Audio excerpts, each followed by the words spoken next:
She had an incredible body, and she made a certain boy fall in love with her. Now this boy was a young budding man of himself, but the thing is, as soon as he fell in love with her, he couldn't function as a normal human being. He couldn't eat, he couldn't sleep, he would fucking walk around like a zombie all day, hoping to God one day this girl will call him. And she never called. He'd wake up in the morning with some really sexy small-looking underpants, and he would walk across fucking the kitchen, look at the answering machine, and she never called, ever. But then one day, the phone rang. And he's like, nah, it's not fucking her. But guess what? He's like, you know what? I'm gonna believe it's gonna be her. I'm gonna fucking believe. And so he walked over to the phone. And he picked up the phone, he's like, hello? And she says, hi, it's me. And he knew exactly at that moment who it was, but he was smart. So he played it really fucking cool, and he acted like he didn't know it was her. And he says, who's this? I don't know who this is. And she says, it's me. And he says, listen, I got lots of bitches. They be calling me all fucking day. Why don't you fax over a picture of your butt? And I could tell you, I'm just joking. He didn't do that, but he should have. And he says, listen, I know who you are, pussycat. Why don't you come over to my house? And she says, okay. But this is the thing, she only had one fucking leg, so she's hopping through the snow to get to his house. She only had one hand too, and it was missing some fingers, but the other hand was prosthetic, and it did a few different things, and I'll tell you about those things in a second. So he's sitting at his fucking house, and he's looking out the window, and here comes this fucking awesome girl with one leg hobbling through the snow, and he's kind of nervous. He's like, fuck, what am I gonna do?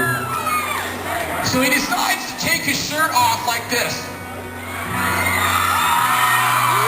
And then he takes Avion, listen, fucking stop yelling. You haven't heard the good part yet. He takes some Avion water and he starts spraying his body down like this.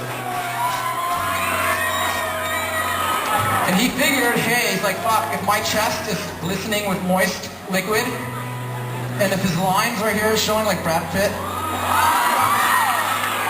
guys, Brad Pitt and I have these lines right here. And I get him from playing fucking guitar. Well, anyway, so now his shirt's off, and this girl hobbles up to the front door, and he opens the fucking door. And he's like, hey.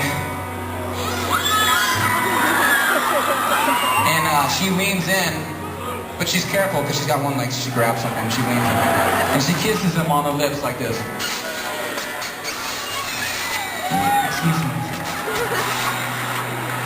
And now his heart's beating fucking awesome. It's fast, it's really fast. And he doesn't want to spoil the moment, so he takes his hands and he grabs them boobies. He's searching around, and she says, hey, and he goes like this, he puts his finger to her lips, and he goes, shh. So just let me touch the boobies for one more second.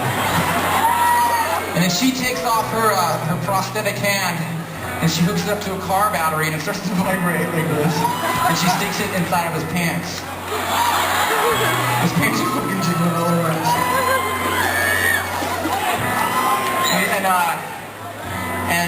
And he loves it, it's great. But then she pulls the fucking hand out, and she stole his wallet. And she hobbled off to the mountains and lived with a fucking troll for the rest of his life. And he sat there, shirtless and wet, and fucking vulnerable, knowing what it really feels like to fall in love when a girl reaches into a guy's heart, grabs it, and fucking shits all over it. But listen, I'm gonna be honest with you, because it's what I do. Love is an important thing. If you never, ever take that risk in your life, you'll never know what true life living is all about. And we love the ladies. And 5 years ago, David and I were in a band called Boxcar Racer. We wrote a love song, and we asked for you to sing it with us.